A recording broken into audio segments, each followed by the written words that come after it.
Baik, bismillahirrahmanirrahim. Assalamualaikum warahmatullahi wabarakatuh. Saya Deta Syabania ingin sedikit mempresentasikan mengenai minimnya pemahaman orang tua dan sekitar anak pada perkembangan motorik halus anak usia dini.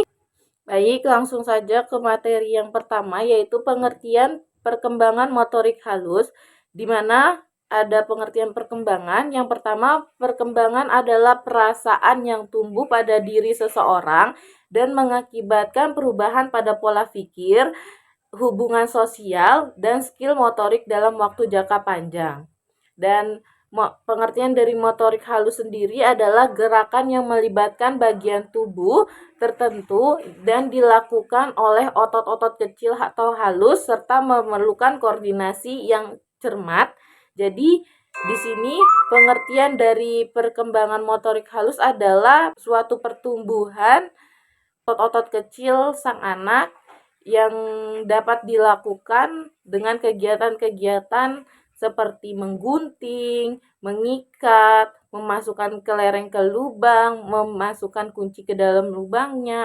Baik, selanjutnya ada pentingnya pengembangan motorik halus anak usia dini. Yang pertama ada kemampuan keterampilan tangan. Dengan pertumbuhan motorik halus yang baik, anak dapat melakukan berbagai tugas yang melibatkan penggunaan tangan dan jari-jari dengan efektif, seperti menulis, menggambar, memasukkan kunci ke dalam lubang, mengikat tali sepatu, menggunting, menggunakan alat tulis, dan lain-lainnya. Yang kedua, ada kemampuan koordinasi mata dan tangan. Motorik anak yang bagus juga memainkan peran penting dalam koordinasi gerak mata dan tangan anak. Seperti saat anak membaca, saat anak menulis, saat anak melakukan aktivitas visual lainnya, seperti memasukkan bola ke dalam keranjang, menyusun puzzle, atau juga menggunakan alat-alat elektronik. Selanjutnya ada kemandirian. Kemampuan motorik halus juga yang baik juga memungkinkan anak untuk menjadi mandiri dalam melakukan berbagai tugas sehari-hari seperti menggosok gigi, makan menggunakan sendok dan garpu, dan mengancingkan bajunya sendiri. Selanjutnya ada kemampuan akademik. Kembangan motorik yang baik juga dapat mempengaruhi kemampuan akademik sang anak karena menulis dengan jelas dan persis memerlukan kontrol motorik halus di dalamnya. Selanjutnya ada pengembangan otot. Latihan motorik halus yang teratur dapat membantu mengembangkan konektivitas otak dan memperkuat hubungan antara neuron-neuron. Ini dapat berkontribusi pada perkembangan kognitif dan perkembangan otak secara keseluruhan pada sang anak. Selanjutnya ada keterampilan hidup sehari-hari. Motorik halus yang baik juga sangat penting dalam melakukan keterampilan hidup sehari-hari seperti memasak, membersihkan rumah, menjahit, atau melakukan pekerjaan kerajinan lainnya. Yang terakhir ada keterampilan sosial. Motorik halus yang baik juga dapat mendukung keterampilan sosial sang anak, kemampuan untuk melakukan aktivitas seperti menggambar, bermain permainan papan, atau memainkan alat tulis dengan baik dapat meningkatkan partisipasi dalam kegiatan kelompok dan memfasilitasi interaksi sosial lebih baik pada sang anak. Selanjutnya ada faktor-faktor yang mempengaruhi perkembangan motorik halus anak usia dini. Di sini ada 3 faktor.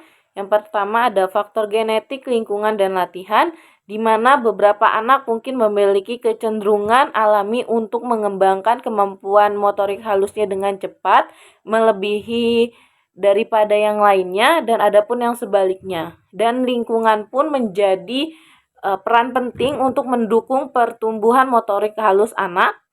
Dan yang terakhir ada latihan, di mana anak yang diberikan kesempatan untuk bermain dengan benda-benda kecil seperti meronceh atau meremas dan melakukan aktivitas-aktivitas yang melibatkan gerak halus akan cenderung mengembangkan kemampuan motorik halus mereka dengan lebih baik.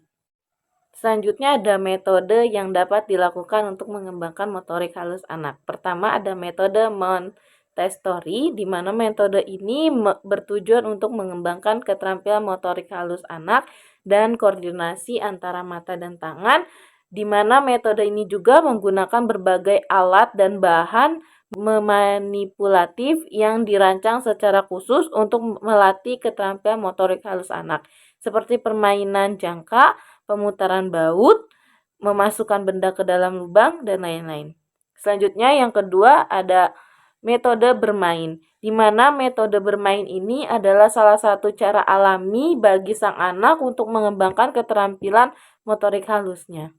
Dengan bermain balok, puzzle, pasir, air, dan krayon dapat membantu melatih kemampuan mereka dalam mengembangkan motorik halusnya seperti menggenggam, memukul, mendorong, dan memasukkan benda ke dalam tempat yang tepat.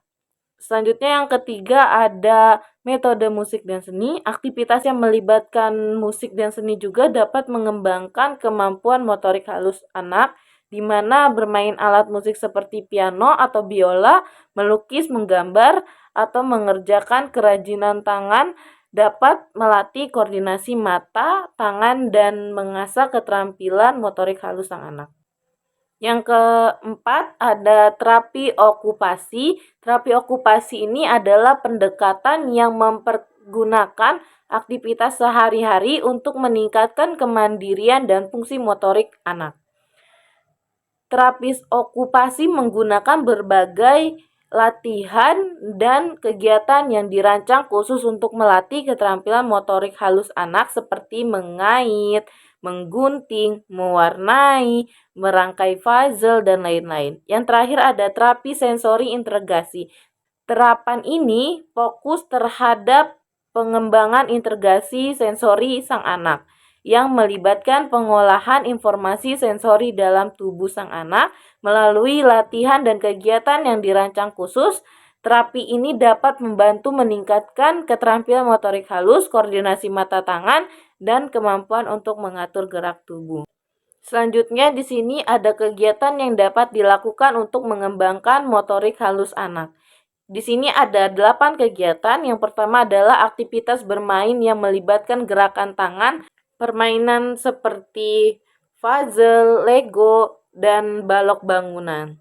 Yang kedua ada menggambar dan mewarnai. Yang ketiga menggunakan alat tulis. Ketika anak sudah siap, maka ajarkanlah anak bagaimana cara menggunakan pensil atau spidol yang baik. Kegiatan ini meningkatkan pengendalian motorik halus anak. Yang keempat ada menggunakan permainan jari seperti Five Little Monkey, itu dapat meningkatkan keterampilan jari anak. Yang kelima menggunakan gunting. Kegiatan menggunting seperti membuat sesuatu dari origami yang bisa digunting. Nah, yang keenam ada bermain dengan pasir atau adonan. Yang ketujuh ada latihan mengikat tali sepatu atau mengancingkan kancing, di mana kegiatan ini untuk melatih kemandirian anak agar anak tidak tergantung kepada kita orang dewasa dan anak lebih mandiri.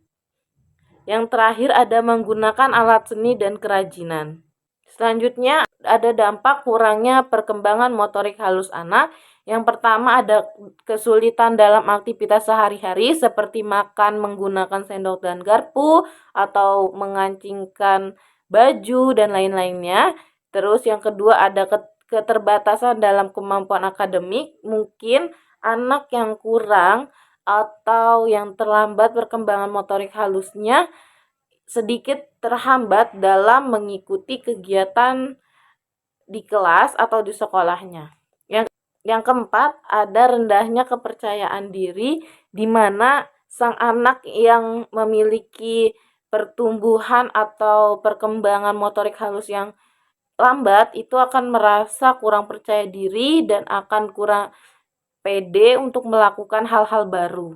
Yang kelima yang terakhir adalah perkembangan keterampilan fisik yang terhambat, di mana kurangnya perkembangan motorik halus pada anak sejak awal kehidupannya dapat mempengaruhi keterampilan fisiknya juga.